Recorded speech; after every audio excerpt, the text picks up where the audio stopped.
Rain poured heavily over the small town, washing away the last light of day.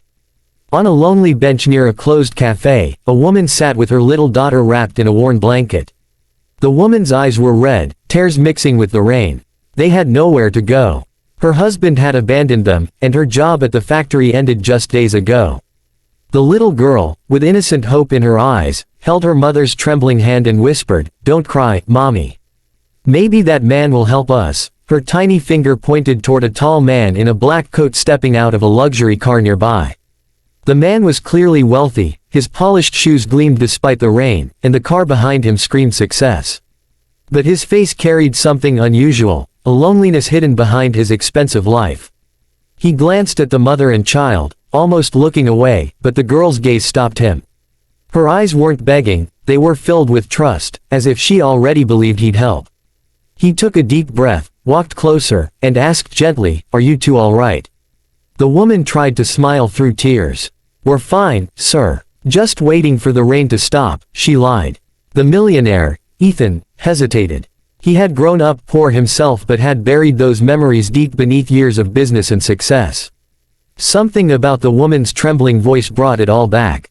The little girl smiled up at him and said softly, "Mommy hasn't eaten all day.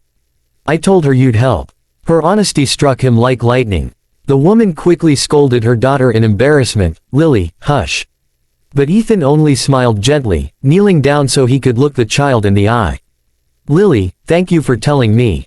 Let's get you both something warm to eat." They entered a nearby diner, where the smell of soup and bread filled the air. The woman sat nervously, unsure why this stranger was helping. Ethan ordered food for all three and watched as Lily devoured her meal with delight. The mother only stared at the bowl before her, too ashamed to eat. "Please," Ethan said kindly, "you need it more than anyone." She finally took a spoonful, and tears rolled down her cheeks again. "Thank you, sir. You didn't have to do this." Ethan replied, "Sometimes helping someone is exactly what we have to do." As they talked, Ethan learned their story. The woman, Sarah, had moved to the city for a better life but lost her job when the factory shut down. She'd been sleeping in shelters, struggling to feed her daughter. Ethan felt a pang in his chest. He had once been that child watching his mother fight the world alone. "Do you have anywhere to go tonight?" he asked. Sarah shook her head, trying to stay strong. "We'll manage." Ethan paused, then said quietly, "No, you won't. Come with me. I'll get you both a room for tonight." Sarah hesitated. Years of hardship had taught her not to trust easily. But Lily tugged at her sleeve and said, "Mommy, he's nice. Please." Ethan handed the woman his business card. "You can look me up if you're worried. I just don't want a child sleeping in the cold tonight." After a moment's silence, Sarah nodded. They followed him to a nearby hotel, where he booked a comfortable room. When Lily saw the warm bed, she giggled with joy. "Mommy, it's so soft." For the first time in days, Sarah smiled truly. "Thank you, Mr. Ethan. I don't know how to repay you." Ethan looked at her and said, "You don't owe me anything. Just promise me you'll keep believing in better days." He left the room with a heavy heart. But as he walked out, Lily ran after him, handing him a small, crumpled paper flower. "It's for you. Because you helped Mommy smile." Ethan took it gently, his throat tightening. That night, he couldn't sleep. He kept thinking about Sarah and Lily, two lives lost in a world that didn't care. And he wondered why his millions couldn't fix the emptiness he felt.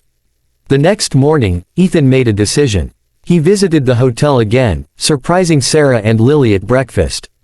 "I was thinking," he said, "my company could use someone honest and hardworking.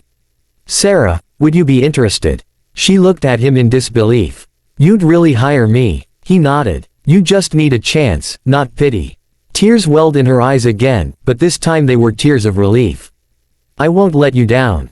Ethan smiled. "I know you won't." Weeks passed. Sarah proved herself to be a diligent worker.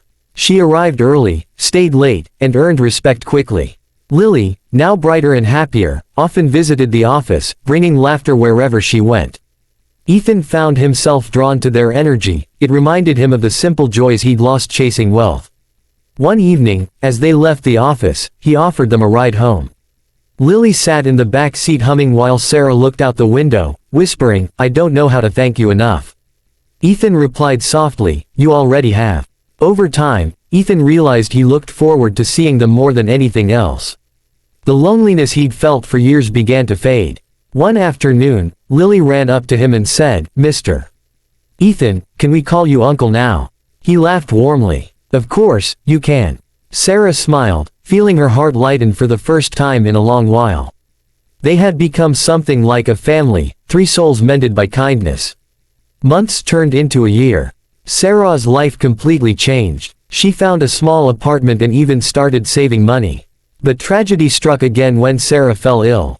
Hospital bills piled up quickly, threatening to destroy everything she'd rebuilt. Ethan, upon hearing the news, rushed to her side. "You should have told me," he said. Sarah weakly smiled. "I didn't want to be a burden again." Ethan took her hand firmly. "You were never a burden." He covered all her medical expenses and stayed with Lily while Sarah recovered. During that time, Lily told him, "Mommy says you're an angel sent by God." Ethan laughed, but deep down, her words moved him. For once, his money had done something meaningful, not for profit but for love and compassion. When Sarah finally recovered, she said, "You gave us back our lives, Ethan. We'll never forget." Ethan smiled. "No, you gave me back mine. I'd forgotten what it meant to care." From that day forward, their bond deepened. Lily would visit Ethan's mansion every weekend, calling him family. The walls that once echoed with silence now rang with laughter and warmth. Ethan realized that the little girl who had once pointed at him in the rain had pointed him toward his own redemption. Years later, Ethan attended Lily's graduation. She stood proud, wearing her cap and gown, tears in her eyes as she hugged him. "I did it, Uncle Ethan. Just like you always believed I could." The crowd applauded, but Ethan only saw the little girl in the rain, the one who believed in kindness when the world didn't. "You've made me prouder than any business ever could," he whispered. As the sun set that evening, the three of them sat together once again, sharing stories and laughter. Sarah looked at Ethan and said softly, "That night in the rain, I thought we'd lost everything." Ethan smiled, looking at Lily. "No, that was the night everything began." The little girl rested her head on his shoulder and whispered the same words that started it all, "Don't cry, Mommy. Maybe that man will help us." And he had, more than either of them could have ever imagined.